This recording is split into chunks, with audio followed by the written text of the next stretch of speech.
Après son arrivée à Goma, le chef de la MONUSCO, James Swan, a entamé une importante séance de travail avec les autorités de l'AFC en 23 dans un contexte marqué par le récent développement diplomatique autour de la crise dans l'est de la République démocratique du Congo. La rencontre a réuni plusieurs figures du premier plan du mouvement, notamment Corneille Nangaa, Bertrand Bisimwa, Freddy Kaniki, ainsi que le gouverneur du Nord Kivu, Bati Musanga Erasto. D'autres hauts cadres de l'AFC en 23 ont également pris part aux échanges, y compris deux membres de la délégation ayant récemment participé aux discussions en Suisse.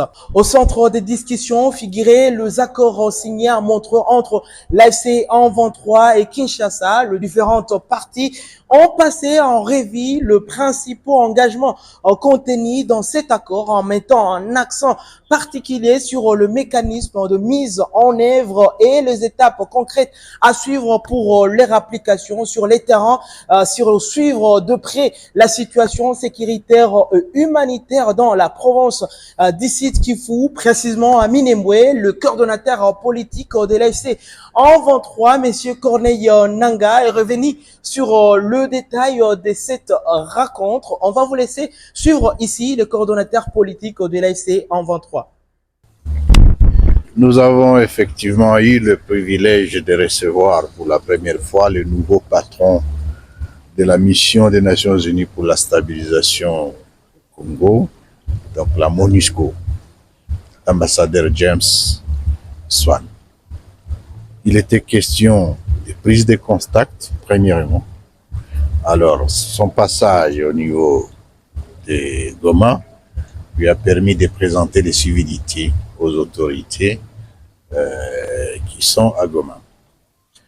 Ce dont on a parlé, c'est ce qu'il faut surtout savoir, que l'AFC 23 est un partenaire pour la paix. Et c'est surtout dans le cadre des processus en cours de négociation à Doha. Nous lui avons notamment parlé des difficultés qu'il y a dans la mise en œuvre, surtout de certains protocoles déjà adoptés, notamment la libération des prisonniers et le cessez-le-feu. En ce qui concerne justement le cessez-le-feu, ce que les autorités de l'AFC 23 ont présenté à l'ambassadeur Swan, c'est aussi la demande de la requête express d'établir un pont aérien au titre humanitaire pour aider la population qui est sous des bombardements quotidiens au plateau et au moyen plateau, surtout particulièrement à Minembwe.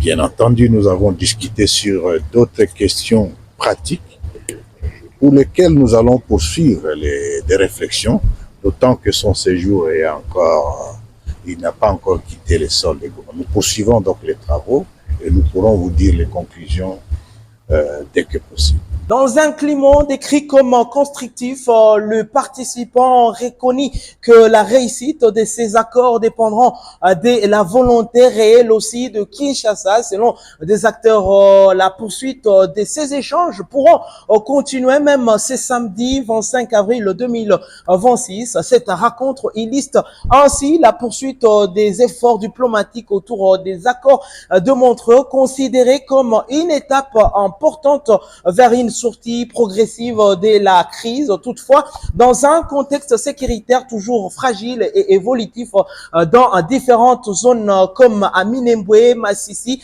les attentes restent élevées quant à leur mise en œuvre effective et à leur impact réel sur le terrain. Je suis Zungu Chema Louis pour les comptes de Voice of Kivu à Goma.